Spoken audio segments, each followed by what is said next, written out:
I'll have no stimulus check on my end. This is my only lifeline. Thanks for continuing to support Bruce Sees All YouTube channel. Bruce Sees All.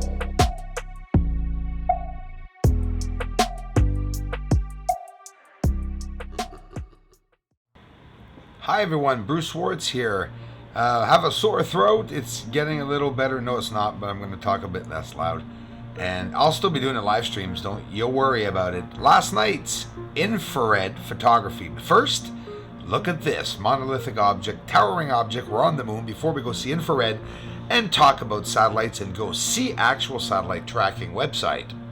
This is the surface with bases or construction that has the same reflectivity as the surface, near impossible to see. Round craters that are built like cement that was poured or asphalt that was made. Here an inverted image. Very easy to see that inside of the craters there's a manipulation, quite a beautiful manipulation amongst these larger objects, even smaller objects, side by side.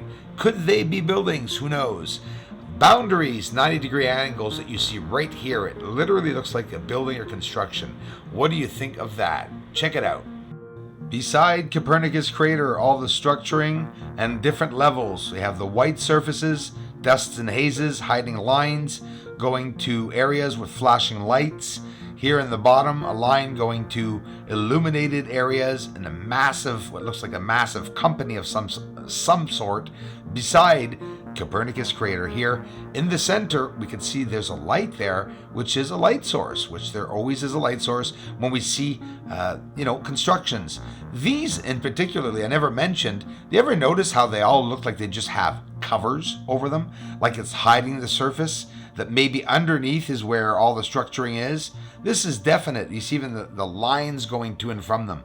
And of course, they're spraying on the moon. So could they be hiding the surface? This is just along Clavius crater. This is pretty crazy, seeing a UFO on the surface spraying on the moon. This is right along Clavius crater. UFOs, cloud UFOs.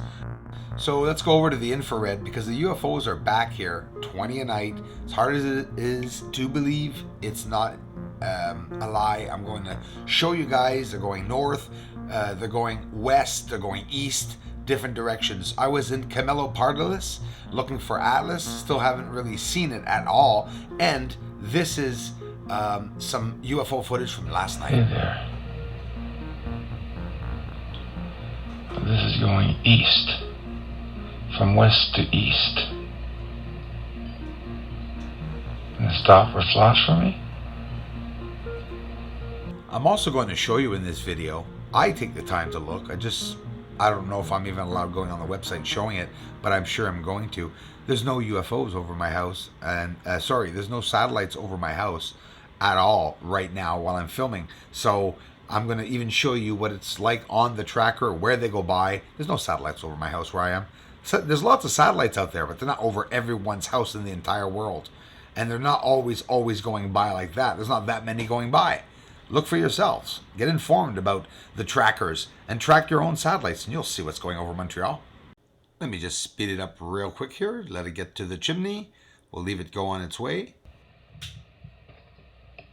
Okay.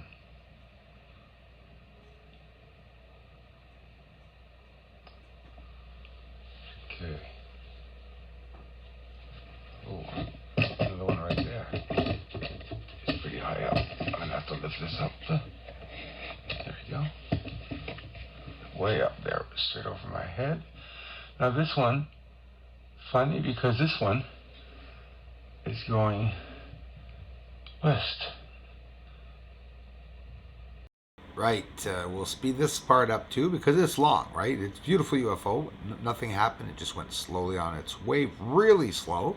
And then it was some all night. We'll fast forward it again and see the next video. I even saw two crossing paths. I get it. There it is. This one's also going east.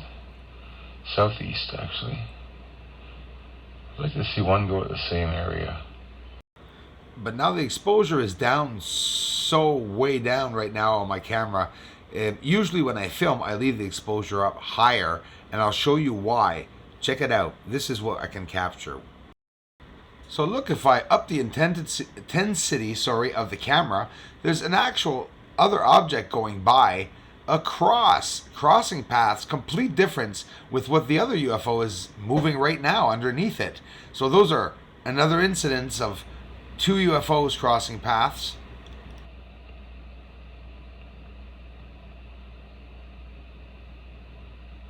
Almost stopped, eh? You slow down so much. Now bear with me, we're going to add the intensity of light a bit more to see a bit more sparkling, to see what's in the depth behind and around. There's other objects flying around.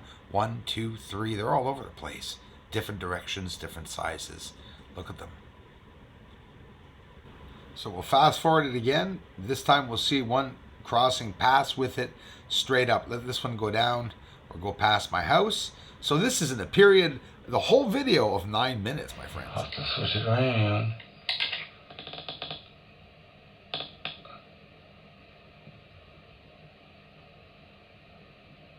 Wait till it goes by, I'll turn around. Where is it? Yeah, so this is right beside Big Dipper, Ursa Major.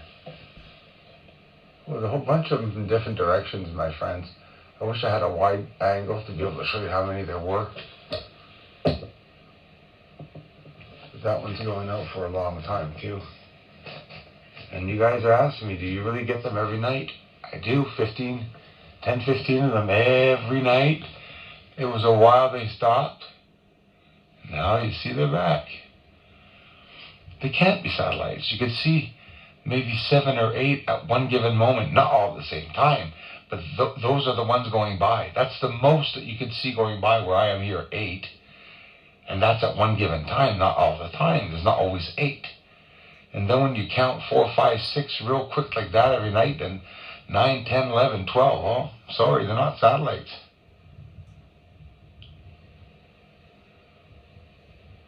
Look at that. Another one going by, guys. See it? Brighten up for me. Right over the house. The other one's right there. 2 of them. There's one off to the side there again.